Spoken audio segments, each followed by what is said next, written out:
जाने रहमान पे लाखों আর কলকাতার রাজমিস্ত্রি কিনেছে, বুঝতে পারলেন?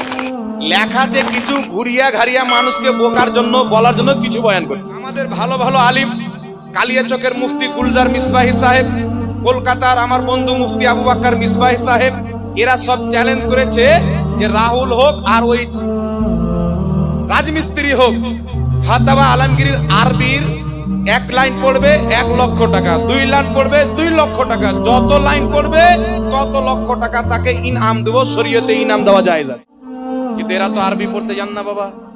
বাংলা বই পড়ে ফাটার ফুটুর ফুটুর ফুটুর। যে বাংলা লিখেছে ও যদি আব্বাকে খালু লিখে রাখে, এরা স্টেজে ওটাই বয়ান করবে। সবচেয়ে অন্ধ মোকাল্লিদ ওরা, কথা বুঝছেন? এবার আমি আপনাদেরকে বলছি শুনেন, বলছে ফাতাওয়া আলমগীরিতে লেখা আছে কুকুর আর শুয়ারকে যদি বিসমিল্লাহ বলে জবাই করে বিক্রি করেন তো আর ব্যবসা করা জায়েজ আছে। কিন্তু মাসলা তো এই ভাগে নাই, বুঝতে পারছেন? কেটে কুটে মানুষকে বোকা বানাচ্ছে। তবে আমি আপনাদেরকে বলছি ভাবে একটু শুনেন, আহলে হাদিসদের গুরু যার নাম হলো সিদ্দিক হাসান খাঁ ভোপালী, আহলে হাদিসদের ইমাম, সে নিজের কিতাব বদরুল আহিল্লার মধ্যে লিখছে কুত্তে और खिंजीर पाक है, उसके हड्डी पुट्ठे खुर सिंह सब पाक है। কুকুর এবং শুয়ার পাক, और হাড্ডিও পাক, और রগও পাক, और মাংসও পাক। তাহলে তোমাদের নিকটে বেটা কুকুর আর শুয়ার দুটোই পাক। আমাদের কোন কিতাবে যদি ধরেই নিজে বিক্রি করা জায়েজ বলেছে, তাহলে তোমাদের ফাতোয়া অনুযায়ী তো পাক জিনিস বিক্রি করলো, তোমাকে তো লাগার কিছু নাই না। কথা বলছেন না? কথা বলেন।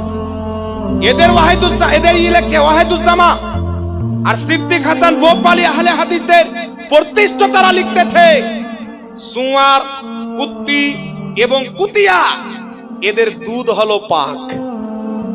আমাদেরকে ধ্যান আছে কি নাই বাবা? আমার মোবাইলটা দেন তো একটু তাড়াতাড়ি, স্পিড দেন, হাওয়ালা দিয়ে দিতে হবে না, নচেত বলবে যে কোথায় থেকে বলে টলে চলে গেল। এইবার চলে আসেন বাবা, কিতাবটির নাম কি বললাম? বদরুল আহিল্লা। ওয়াহিদুজ্জামা লিখছে খিনজির হলো পাক। তারপরে এটা লিখছে সিদ্দিক হাসান ভোপালী, বদরুল আহিল্লা 16 পৃষ্ঠা। ওয়াহিদুজ্জামা আহলে হাদিসদের শেখ কানজুল হাকাইক 13 নম্বর পৃষ্ঠার মধ্যে লিখছে खिंजीर पाक है, खिंजीर की हड्डी पुट्टे खुर सिंह और थुतनी सब पाक है। खिंजीर हड्डी माटी रग तक सब पाक। তারপরে চলে আসেন ওয়াহিদুজ্জামা আহলে হাদিসদের ইমাম নুজুলুল আবরার প্রথম খণ্ড 50 পৃষ্ঠার মধ্যে লিখতেছেন लोगों ने कुत्ते और खिंजीर और उनके झूठे के मुतालिक इख्तिलाफ किया है। राजे कौल ये है कि कुत्ते का झूठा सुअर का झूठा पाक है। কুকুর এবং শুয়ারের ঝূঠা এটা আহলে হাদিসদের মতে গ্রহণযোগ্য ফতোয়া হচ্ছে জায়েজ, পাক, পবিত্র। শুয়ার যদি হাঁড়িতে মুখে দেয়, কুকুর হাঁড়িতে মুখে দেয়, এরা পেট ভরে খেতে পারবে, না পাক হবে না, কোনো সমস্যা নেই। তারপরে চলে আসেন বিরাদর ইসলাম। তারপরে লিখতেছেন लोगों ने इनके पेशाब के मुतालिक इख्तिलाफ किया है। हक बात है इनके पेशाब एवं पाखाना दोनों पाक है। লিখছেন কুকুর আর শুয়ারের পেশাব পাখানাও পাক। এদিকে জালসা যদি করতে আসে তো কুকুরের পেশাব আর পায়খানায় খাওয়ায়েন বেটাকে, মুরগা খাওয়ায়েন। আগে চলেন বিরাদর ইসলাম, আহলে হাদিসদের ইমাম ওয়াহিদুজ্জামা নিজের কিতাব সিদ্দিক হাসান ভোপালী নিজের কিতাব বদরুল আহিল্লা 18 পৃষ্ঠার মধ্যে লিখছে গাধি, কুতিয়া আর শুয়ারনিকা দুধ পাক হে। গাধির দুধ, কুত্তির দুধ আর শুয়ারনির দুধ হলো পাক। সকাল সন্ধ্যা 1 লিটার করে এদের বাড়ি পাঠিয়ে দিয়েন যদি থাকে তো। চিন্তা করছেন? তারপর বিরাদর ইসলাম শুধু তাই নয়, আহলে হাদিসদের কিতাব উরফুল জাদি সিদ্দিক হাসান ভোপালীর বেটা নুরুল হাসান ভোপালী লিখতেছেন কোন ব্যক্তি যদি জিনাতে লিপ্ত হয় আর সেই ব্যক্তির যদি বেটি হয় তো সেই ব্যক্তি আপন বেটিকে বিয়ে করতে পারবে, জায়েজ আছে, সমস্যা নাই। আহলে হাদিসদের ইমাম লিখতেছে আল্লাহ কুরআনে বলেছেন তোমরা 3-3, 4-4টা বিয়ে করো। প্রত্যেক মুফাসসির সবাই একমত, একসঙ্গে 4টার চাইতে বেশি স্ত্রী রাখা জায়েজ নাই। আর আহলে হাদিসদের ইমাম লিখছে যত পারবে ততই রাখো, একসাথে 100টা স্ত্রী রাখো, কোনো সমস্যা নাই। তারপর বিরাদর ইসলাম এদের নুরুল হাসান খাঁ নিজের কিতাবে ঘোড়াতেরা জায়েজ বলে, খায়ের ওটা আলাদা কথা। সিদ্দিক হাসান ভোপালী বদরুল আহিল্লা আপনার 368 পৃষ্ঠার মধ্যে লিখছে খুশকি কে ও तमाम जानवर হালাল হে जिनमें खून नहीं। মশা, মাছি, পিপিড়া, তারপরে আপনার পিপিলিকায় যেগুলো উড়ে বেড়াচ্ছে এগুলোর মধ্যে রক্ত নাই, এগুলো প্রত্যেকটা পোকা ভেজে ভেজে খান, পাক, সমস্যা নাই, হালাল আছে। চিন্তা করতেন? এমন এমন ফতোয়া লিখেছে মানুষের সামনে বয়ান করা যাবে না। মা বোনরা সবাই শুনে তো, রাদির ইসলামীরা নিজের কিতাবের মধ্যে উরফুল জাদিতে আহলে হাদিসের ইমাম লিখতেছে, নিজের বৌমায়ের থেকে বা নিজের মাহরাম মহিলা, বৌমা, ভাগ্নি বা আপন ভাতিজি, এদের কাছ থেকে নিজের জান, পাও, গোটা শরীরের মালিশ করাতে পারে, সমস্যা নাই। নাউজুবিল্লাহ বলে। এরা নিজের কিতাবে উরফুল জাদিতে লিখেছে, মাহরাম মহিলাদের পশ্চা এবং সামনের লজ্জা স্থান ছাড়া পুরা বডি দেখা এদের নিকটে জায়েজ আছে। নাউজুবিল্লাহ। এমন এমন জঘন্য মশলা লিখেছে, কিছু বয়ানই করলাম না। আল্লাহ পাক মহিলাদের স্বামী স্ত্রী তৈরি করেছেন জড়ি খুব সুন্দর, কিন্তু স্ত্রীর একটা খাস জায়গা রেখেছেন যেটা দিয়ে স্বামী ফায়দা হাসিল করবে। কিন্তু আহলে হাদিসের ফাতোয়াতে দুই দিক দিয়ে আপনি ফায়দা হাসিল করতে পারেন। বলেন আস্তাগফিরুল্লাহ। সারাসার কোরআনের বিপক্ষে, হাদিসের বিপক্ষে, একটা নয় দুটা নয়, অল্প দিন দাঁড়ান, আমাদের একটি বই আছে তথাকথিত আহলে হাদিসের ভ্রান্ত আকীদা ও মতবাদ, 100টার চাইতে বেশি নাপাক আকীদা ও মাসলা এদের তুলে ধরে দেওয়া হয়েছে। জাতির সামনে যাবে, পড়বেন আর হাসবেন, কানবেন, সব রকমই করবেন। এরা ইংরেজদের কাছ থেকে আহলে হাদিস নাম নিয়েছে, আপনারা জানেন। ভারতবর্ষে ইংরেজদের হুকুমত ছিল, পাঞ্জাবের গভর্নরের কাছে গিয়ে বলল, আমাদের ওয়াহাবি নামটা চেঞ্জ করে দাও। ইংরেজরা বলল, আজ থেকে আমরা অনুমতি দিলাম, তোমরা আহলে হাদিস লেখো। মানে তৈরি তো আব্বা করেছে, তো আব্বার কাছ থেকেই তো নাম চেঞ্জ করতে হবে। তো ইংরেজদের দেওয়া নাম হলো আহলে হাদিস। তাই আহলে হাদিস দলে যাওয়া, নিজেকে আহলে হাদিস বলে পরিচয় দেওয়া উম্মতে মুহাম্মাদির জন্য নাজায়েজ এবং হারাম রয়েছে। মুসলমান ইংরেজদের উম্মত যদি হতে চান তাহলে নিজেকে আহলে হাদিস বলবেন, আর মুহাম্মাদুর রাসূলুল্লাহর উম্মত যদি হতে চান তো নিজেকে আহলে সুন্নাত ওয়াল জামাত বলবেন, সুন্নি বলবেন। কথা বুঝছেন? আল্লাহ বুঝার তৌফিক দান করুক। যাই হোক বিরাদর ইসলাম, না তুম সাথ মে হামে দেতে, না ইউ বাদমারা ইয়া হোতি, না খুলতি রাতে সরবস্তা, না ইউ রুসওয়াইয়া হোতি, কাগজ কা ये लिबास बदन से उतार दे, बारिश बरस गई तो मुंह कहां छुपाओ। তুমি যদি আঙ্গুল করতে না তো এগুলো প্রকাশ্য পেত না, নাকি বলেন? আমাদের ফাতাওয়া আলমগীর করতে আঙ্গুল যদি না তুলতো, ওদের বাপ দাদার কিতাবগুলি দেখানোর দরকার পড়তো। এখন কার মুখ কয়লাতে ডুববে বাবা? জাতি বুঝে নেবে যে হারামখোরদের কিতাবে এইগুলো লেখা। এতদিন তো আমরা বলিনি আমরা ঝগড়া চাই না, আর কেউ যদি জবাব দেওয়াকে ঝগড়া মনে করেন তো করেন।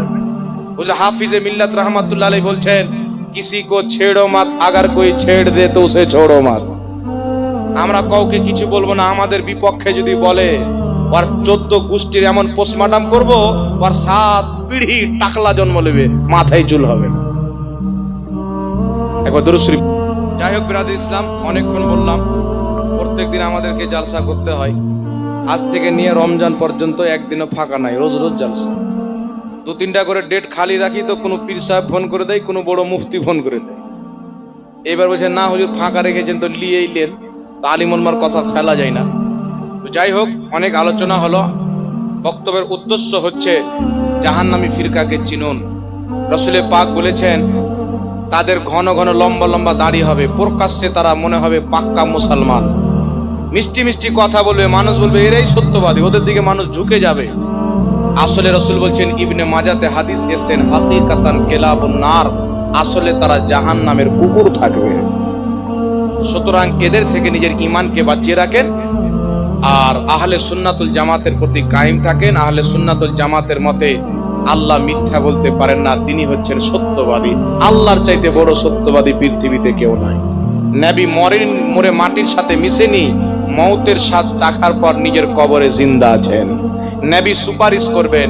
নবী পাক সাল্লাল্লাহু আলাইহি ওয়াসাল্লামের সম্মান আল্লাহর পরে সৃষ্টির মধ্যে সবচাইতে বেশি করতে হবে, জোরে বলেন সুবহানাল্লাহ। এগুলো আকীদা রাখেন। আর নবীর বাপও জান্নাতি, নবীর মাও জান্নাতি, সুবহানাল্লাহ। একটা তারা মুসলিম শরীফের হাদিস পেশ করে, নবী পাককে একজন জিজ্ঞাসা করলেন, ইয়া রাসূলুল্লাহ আমার বাবা কোথায়? নবী বললেন, আবাকা ফিন্নার, তোমার বাপ হলো জাহান্নামে। তো বললেন, ও গমগিন হয়ে গেল, দুঃখিত হয়ে গেল। রাসূল পাক বলছেন, শোনো, তোমার বাপ আমার বাপ দুইজনই জাহান্নামে। এই হাদিস নিয়ে ওয়াহাবিরা বলে এখান থেকে বোঝা যায় নবীর বাপ হলো জাহান্নামী। বলে নাউজুবিল্লাহ। এই জন্য আমাদের আপনাদের বাঙালের মুফতি জুবের সাহেব বলেন, ওয়াহাবি থাকলে জ্ঞান থাকবে না, জ্ঞান থাকলে ওয়াহাবি থাকবে। কথাটা ঠিক।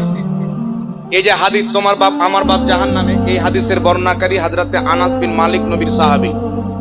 হযরতে আনাস বিন মালিকের ছাত্র হযরতে সাবিত বিনানি তাবেঈ। আর হযরতে সাবিত বিনানির ছাত্র দুইজন, একজন হাম্মাদ, একজন মামার।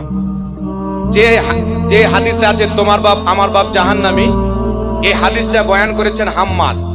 এই হাম্মাদ থেকে এই একটা হাদিস ছাড়া, সাবিত বিনানি ছাড়া অন্য কারোর থেকে ইমাম মুসলিম হাদিস বর্ণনা করেন। ইমাম বুখারী তিনার থেকে হাদিসই নিয়ে আসছেন। ইমাম ইবনে হাজার আসকালানী তাকরিবুত তাহজিবের মধ্যে লিখছেন হাম্মাদের শেষ বয়সে ওনার বিকৃতি ঘটেছিল, ভুলে যেতেন, সরল শক্তি ঘটে গেছিল। ইমাম সাহাবী মিজানুল ইতিদালে লিখছেন তিনার শেষ বয়সে স্মৃতি শক্তি ঘটে গেছিল। ইমাম সিউতি এটা লিখছেন। তারপরে চলে আসেন আরেকজন ছাত্র হযরতে সাবিতের, যিনার নাম হচ্ছে মামার। হযরতে মামার নিজের হাদিসের কিতাবের মধ্যে লিখেছেন, উনার থেকে হাদিস বর্ণনা এসেছেন। সাবিত বেনানির দুইজন ছাত্র হাম্মাদ বয়ান করছেন, ওই হাদিস আছে তোমার বাপ আমার বাপ জাহান্নামে, ইনার স্মৃতি শক্তি লোপ পেয়েছিল।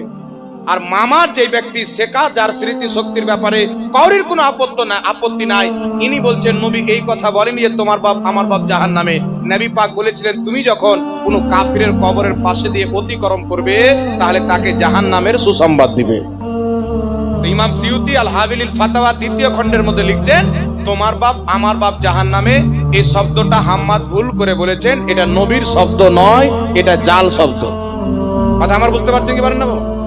এই জন্য নবী পাক বলেননি যে তোমার বাপ আমার বাপ জাহান্নামে। আবার ওয়াহাবি মতের লোক তারা কোরআন হাদিস পড়ে কোথায় নবীর খোঁট বের করা যাবে, কোথায় রাসূলের পাকের মর্যাদাকে ঘটা যাবে, এই জন্য জাল শব্দ নিয়েই নবী পাকের বাপকে জাহান্নামী বানিয়ে দেয়। কথা হচ্ছে ইমাম জালালউদ্দিন সিউতি 4টি রিসালা লিখেছেন নবী পাকের পিতামাতা জান্নাতি হওয়ার উপরে। আমার আপনার নবী সাল্লাল্লাহু আলাইহি ওয়াসাল্লাম বলছেন আমি পবিত্র ব্যক্তির রেহামদের মাধ্যম দিয়ে পবিত্র ব্যক্তির মধ্যে এসেছি। নবী বলছেন মুসনাদ আহমদ একাধিক হাদিসের কিতাবে হাদিস এসেছেন, আল্লাহ নবী বলছেন আল্লাহ পাক গোষ্ঠীর মধ্যে, খানদানের মধ্যে উত্তম খানদানকে বাছাই করেছেন, তার মধ্যে উত্তম ফ্যামিলিকে বাছাই করেছেন, তার মধ্যে উত্তম ব্যক্তিকে বাছাই করে ওই উত্তম ব্যক্তির মধ্যে আমার জন্ম ঘটিয়েছে। নবী মুস্তাফা মামিনাকে উত্তম বলছেন, আব্দুল্লাহকে উত্তম বলছেন, পুরো ফ্যামিলিকে উত্তম বলছেন। তারপর রাসূল পাক সাল্লাল্লাহু আলাইহি সাল্লাম বলছেন আমি পবিত্র রেহেমের মাধ্যমে পবিত্র রেহেম দ্বারা দুনিয়াতে এসেছি। আর আল্লাহ কোরআনে বলছেন ইন্নামাল মুশরিকুনা নাজাসুন, নিশ্চয় মুশরিক হলো নাপাক। আর নবী বলছেন আমার বাপও পাক আমার মাও পাক। তো নবী পাকের মা বাপকে মুশরিক বলা এটা কোরআন বিরোধী আকীদা। কথা বুঝতে পারছেন? নবী পাকের পিতামাতা জান্নাতি, তিনারা নিজের ফিতরাতের প্রতি ছিলেন, অর্থাৎ ইব্রাহিম আলাইহিস সালামের যেই দিন চলতে ছিল তিনারা সেই দিনের প্রতি অটল ছিলেন। তিনারা কোনোদিন মূর্তি পূজা করেনি, কোনোদিন শিরিক করেনি। জোরে বলেন সুবহানাল্লাহ। এজন্য ইমাম সিউতি বলছেন নবীর বাপ মা জান্নাতি, ইমাম মুল্লা আলী কারি বলছেন নবীর বাপ মা জান্নাতি। আর সবচাইতে চমৎকার কথা হচ্ছে হযরতে উমর বিন আব্দুল আজিজ রাদিয়াল্লাহু তাআলা আনহুর আকীদা হচ্ছে নবীর বাপ মা জান্নাতি। জোরে বলেন সুবহানাল্লাহ। চলাসিন বিরাদ ইসলাম, এই জন্য যেইগুলো টুপিওয়ালা শয়তান নবীর বাপ মাকে জাহান্নামী বলে, এরা দাড়ি টুপিওয়ালা মৌলবি লয়, দাড়ি টুপিওয়ালা শয়তান।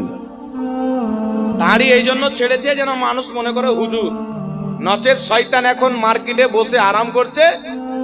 লোক বলছে শয়তান তুমি আরাম করছো তো তোমার কাজ কে করছে? ওই যে ওয়াহাবিদেরকে খেলাফত দিয়েছি, আমি আরাম করছি, আমার কাজ তারা চালাচ্ছে। মানুষের ঈমানকে নষ্ট করছে। এদের নসিবে তো হেদায়েত নাই। নবী বলেছেন তীর কামান থেকে যেমন বেরিয়ে যায়, এরা দিন থেকে বেরিয়ে যাবে, যেমন তীর ফিরে না এরাও ফিরবে না। তবুও দোয়া করা জায়েজ আছে, আল্লাহ হেদায়েত দান করুক। সকলে বলুন আল্লাহুম্মা আমিন। কয়েকটি প্রশ্ন এসেছেন। আসসালামু আলাইকুম।